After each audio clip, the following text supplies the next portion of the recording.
been said that every man is the son of his own works. One of my favorite poets is Edgar Allan Poe, and his own life was as bizarre as his tales. His own life story is the story of an author of fantastic imagination, a brilliant editor and critic, a poet tender and cruel, an alcoholic gambler, and debt-ridden neurotic. Poe's parents were strolling players, both of whom died before he was 2 years old, leaving 3 penniless children, William, Rosalie, and Edgar. William became insane, and Rosalie died young. Far more fortunate, Edgar was adopted by a wealthy merchant, John Allan, from whom he took his second name. Heir to a fortune, he was brought up in opulent tradition, and at the age of 17 was sent to the University of Virginia. It was there that Poe came into his tragic self. He drank and gambled himself hopelessly into debt. He was withdrawn from school, disowned by his foster parents, and because he now was no longer heir to the Allan fortune, his fiancée's parents persuaded their daughter, Elmira, to marry a more affluent man.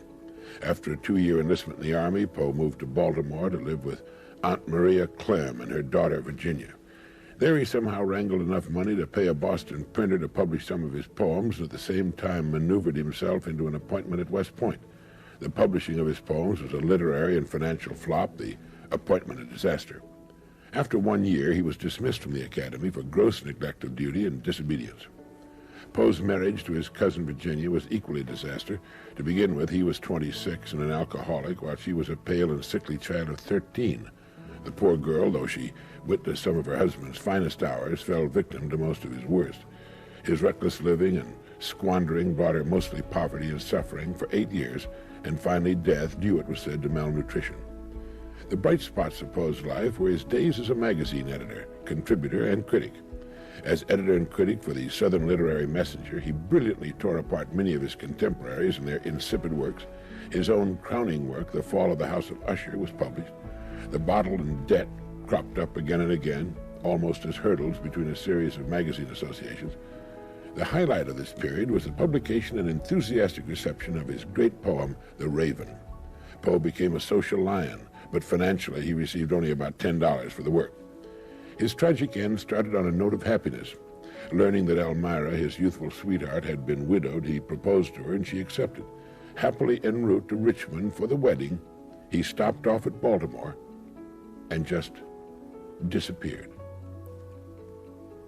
And now, a moment for this man. Nobody knows what happened to Poe in Baltimore. He simply disappeared and was found a few days later in a pitiful drugged condition. It was all over. He died of a violent brain fever, and John Donne, the great English poet and clergyman who lived at the turn of the 17th century, wrote, "Our creatures are our thoughts, creatures that are born giants. My thoughts reach all, comprehend all. Inexplicable mystery. I, their creator, am in a close prison, in a sick bed, anywhere.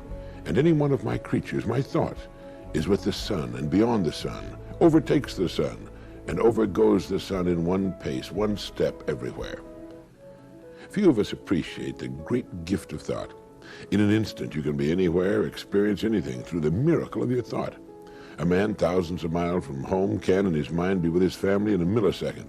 As John Donne indicated, we're in a close prison in our bodies and restricted to be in one place at a time, physically, even in a sickbed.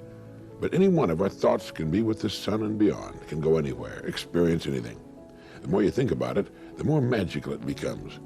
I think some people have a more highly developed imagination than others. As children, we all have the wondrous ability to bring interest, adventure, and a whole world of excitement into our lives.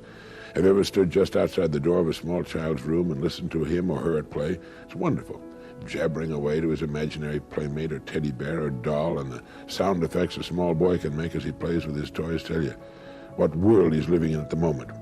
As we grow older, we tend to put away the exciting world of imagination, except for the highly creative person. He keeps it alive. It changes, but remains a vital part of his existence. A vivid imagination can be a blessing to the sick and incapacitated.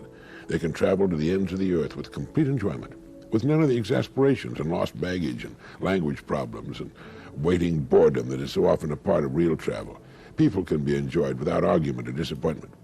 It's reported that disadvantaged children often live so much in their imaginations that as they grow older, they fail to take advantage of opportunities which exist in the real world.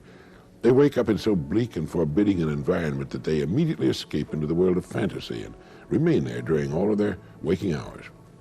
Man would not be man if his dreams did not exceed his grasp. And the dream, the imagined better world that becomes a goal instead of mere fantasy and escape, can and does become the real world.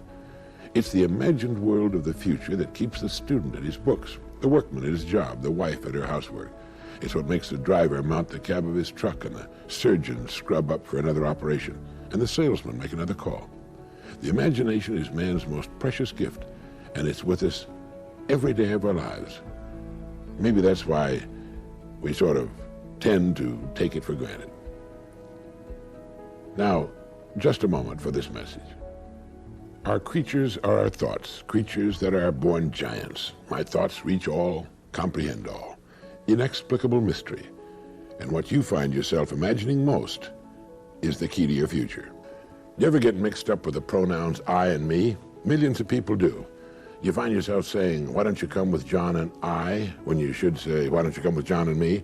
If you find yourself making this common error, and others in English, let me recommend a good book for you, written by Bergen Evans, one of the country's best-known authorities on English, and published by Random House. It's titled Comfortable Words. On this particular problem, Bergen Evans has this to say. We often hear, he gave it to John and I.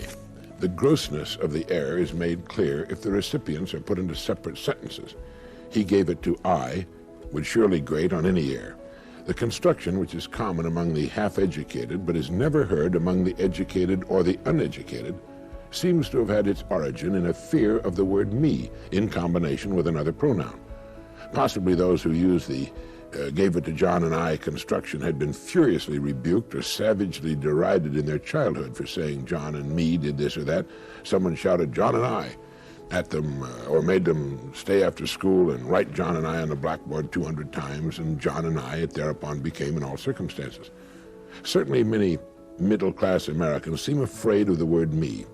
Some panic-stricken say he gave it to John and I. Others use the equally ghastly, less incorrect, but more affected and self-conscious, he gave it to John and myself. So then the trick is, if you are troubled by this one, to say the sentence first mentally and leave the other person out of it. To yourself say, he gave it to me. Then aloud say, he gave it to John and me.